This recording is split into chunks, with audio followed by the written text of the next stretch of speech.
What's up, everybody? Welcome to the Hustling Sideways podcast. I'm Alan Halas. I'm a music writer. And I'm Jim Love, and I'm a keynote and motivational speaker. And on the weeks that we don't have guests here on the show, on the podcast, we're talking about the things that we go through with our side hustles, the things that we go through with our passion projects. And most of the time, honestly, we make the topic up very, very close to when we hit record. Today, we thought about this one minutes ago, but it's something that both Jim and I have some experience with, and something that we're definitely going through probably right now. We're talking about revising and updating your personal branding and what that sort of means. So, in my case, like lately I've been building a personal brand, but it's been something that I've always had. But now separating the person from the brand has been the thing for me. So I guess Mm. I'll just go right into it since Yeah, I don't know, I just started talking about it. But for the longest time, obviously, like still has breaking and entering everything behind me, and that's been my site. And people have really closely associated me with that. Um, but lately, in the last couple of years, even though I've had media jobs, this my current job at On Milwaukee has been probably the most public facing of any of the stuff that I've done. Like they part of the brand of On Milwaukee is the individuals that help make that website up. So for me, it's been a little bit more public facing where people might be Googling my name first or trying to find my name, and then as opposed to breaking and entering, where I really try to put that brand and that logo out there as much as possible. It's been part of like, I guess a rebrand for me has been to push more things towards myself and actually yeah, just being myself as opposed to being a company.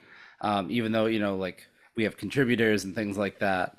So that's been part of it, has been like trying to focus on that. And then the other part of it has been really I can do more under my own name than I probably would under breaking and entering. mm, I would, we would put on events and that still will count as a breaking and entering thing. And, everything that's on that website will still stay as breaking and entering. But I can do things like I sell tools for resources for independent artists now. I can start doing things like that. I can branch out into like a little bit more of this world beyond just music. hmm And being able to do that on my own, like personal social media has helped, and it, really has been an extension of what I do. And it also is like a way to like bring people into breaking and entering in the long run. Is if people find my name, they find my whole world, they find this podcast, and then they find breaking and entering. Like it all just kind of is really an expansion and bringing everything together under one roof, and that one roof is this guy, unfortunately. So This big group. Yeah, yeah. that's. I think that you've gotten a lot more comfortable in what you do versus what like a company should do or something like that, which is great. That's Hmm. how it should be. And as I think about how that relates to me a little bit, when I first started doing speaking or whatever you want to call it 10 years ago, it was like I'm happy to be here.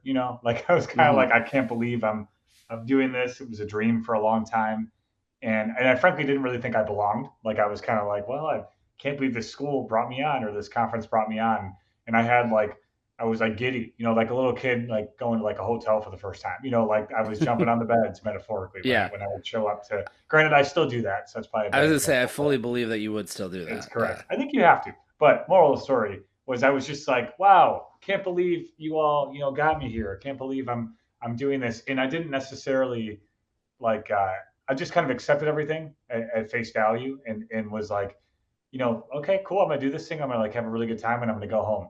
And then over time, I learned, my brand hasn't changed necessarily. It's my approach now to working with conferences and schools and businesses, et cetera, is like I wouldn't say I'm less excited. I'm more like I'm looking forward to working with you, but tell me a little bit more about your day. Like tell me what types of messages you're hoping they walk away with. Tell me what the setup is. And I know I talked about this before, but like I give advice, this is what I would do. And now I can say like in 10 years, of doing this work, which is a long time, for speaking. Like this is what I would recommend, and people actually listen. So like, my message doesn't change. What I bring to the table in terms of skill sets stays the same. Has evolved certainly to being like offering more than just a keynote. I do like breakout stuff. I can kind of be there for a whole day, and do Hmm. almost like a full conference. But absolutely my approach has totally changed. I actually today I had a call with someone who I've been working with on and off for like 8 years. It was like a catch up call. They had just started school, so I called, and we're like good friends now. You know, she hired me 7 years ago, and we just have kept up. And Sure. even she was like, "Gosh, it sounds like you're sort of more involved, you know, than before. Like, you know, you're kind of like doing a little bit more proactive reach out." And it was a compliment, like it was in a good way.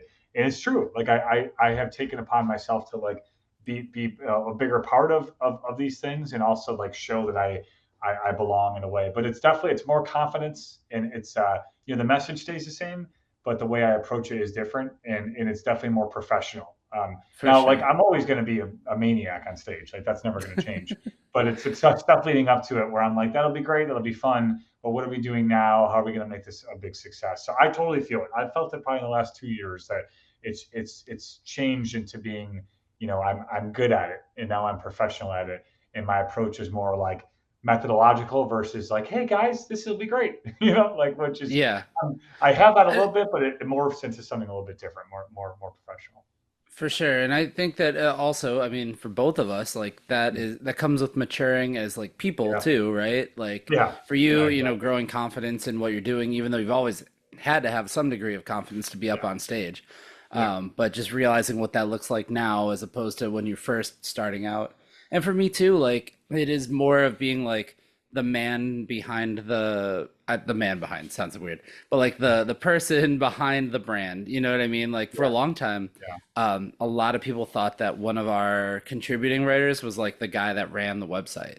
They Mm. thought that, shout out to Ben Slowey, they thought that he was the guy that ran Breaking and Entering for a long time. So I think also part of it for me too is like owning a little bit more of it. And I'm sure for Yeah, you too is like being totally. able to feel confident and like owning what you do. Hmm. And Hmm. like, I don't know. I think we probably both started out as like we said, these were side hustles as we started Yeah, out, and we were both like, well, maybe the employers don't need to know everything that we do and whatever, and now it's not so much of that. Now it's kind of like yeah, the world's gonna know. The world's gonna yeah. know what you It's do, so not you just like gotta get in front of it. it's if you want to get yourself out there, the separation of church and state doesn't exist. Like you have to put yourself in other places, and I'm totally fine with it now. I was nervous before, like nervous to be like, I also do this, and now I'm like, dang, if you don't know that, you're missing a piece of who I am, like which is also a disservice. So here we go, Yeah, and yeah, I think if you find a place that welcomes it, pretty good place to be. That's what you want, you know. So I'm yeah, 100%. totally. So, so we want to know if you have a personal brand, if that's something Mhm. that is part of what you do beyond your side hustle. How has that evolved over the years, and how do you expect that to evolve over time as well? So, if there is anywhere that you can put a comment box, if you're watching this on YouTube or Facebook or wherever, make sure you leave that comment for us. And then also, make sure you check out the Hustling Sideways podcast wherever you get your podcasts. You can find us on all of the apps, all of the social media, all of the time. We're on TikTok, we're on Instagram, we're on LinkedIn, we're on Facebook, all of the places. So if you do want to be a guest on the show, you can also be in this room with Jim and I. You can send us an email that is at hustlingsideways@gmail.com. And Jim, Keep on hustling. we'll see you next week. Peace.